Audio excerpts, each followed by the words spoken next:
Welcome to eAcademy. The subject I will discuss today appeared among the proposals sent by email by our viewers. It concerns the counting zone, which is one of the zone types available in the intruder control panels.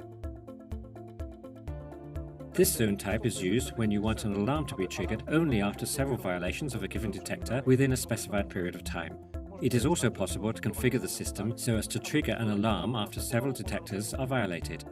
In today's episode, I will use a pre-configured Integra 128 Plus control panel, an INT TSG keypad, a SOW 300 beacon, a USB RS converter, and a computer with the Deload X program installed. The control panel has been connected to the computer and connection with the Deload X established.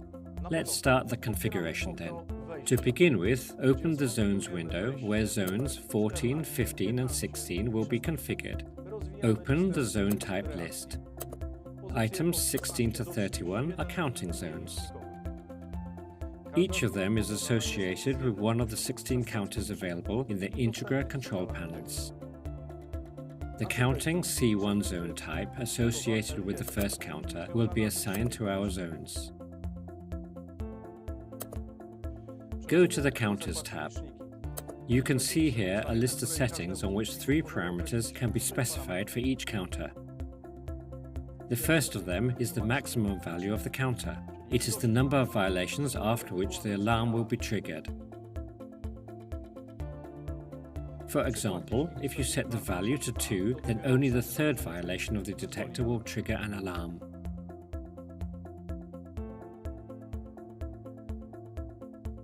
The second parameter is counting time. It defines how long the counter is to count violations after the first violation. If the specified number of violations is exceeded during that time, an alarm will be triggered. However, if the specified time expires and the number of violations during that time is not exceeded, the counter will reset to 0.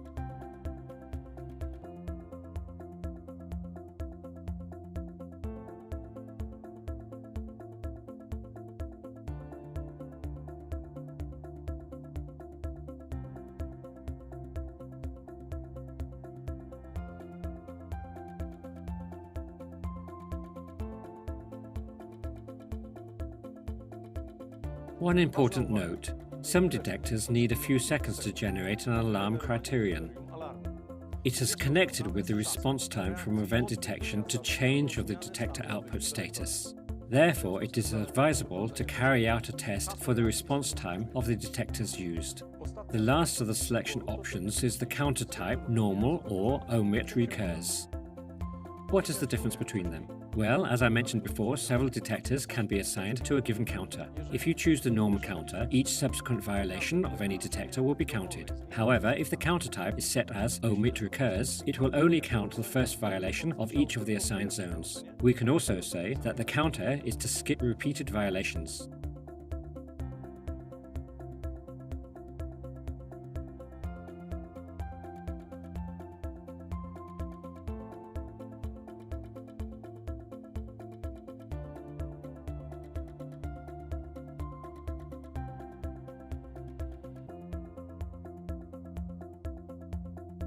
Importantly, the maximum value of the omit-recurs counter must be less than the number of detectors assigned. For example, if you assign 3 zones to a given counter, the maximum value must not be greater than 2. If the value has been determined correctly, a list of zones associated with the indicated counter will be displayed on the right. However, if you try and set an invalid value, the program will inform you about an error by displaying an appropriate message. Well, okay then, the maximum value of counter is set by default as 2 and is not to be changed. However, the counting time will be increased to 40 seconds. The counter type will be left unchanged as normal counter. As you can see, the numbers 14, 15 and 16 are already assigned to the first counter. Send the data to the control panel. For better illustration, the function of outputs 14, 15 and 16 has been configured as mono switch active during the violation of zones with the same numbers. At each violation, the LED of the given output will go on. Arm the system.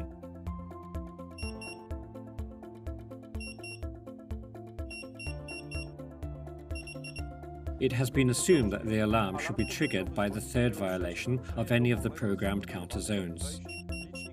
Let's check it out. Violate one of them for the first time. Violate it a second time. Now violate another zone. Now the sum of violations should exceed the preset maximum value. OK, an alarm has been triggered. Clear the alarm and disarm the system.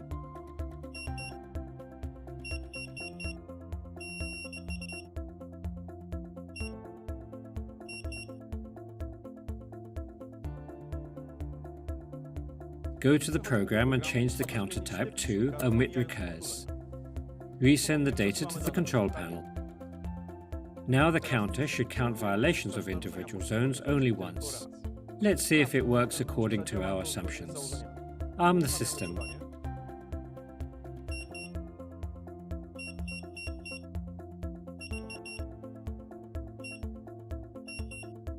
Violate zone 16, then a second time, and a third. The counter has only counted one violation. Violate zone 15 once. And once more. Now only one violation has been counted here as well. Only violation of zone 14 should trigger an alarm. Let's check it out. An alarm has been triggered. OK, the omit-recurs counter works properly too. And that's all for today. Thanks for your attention. I invite you to watch further eAcademy episodes. See you soon.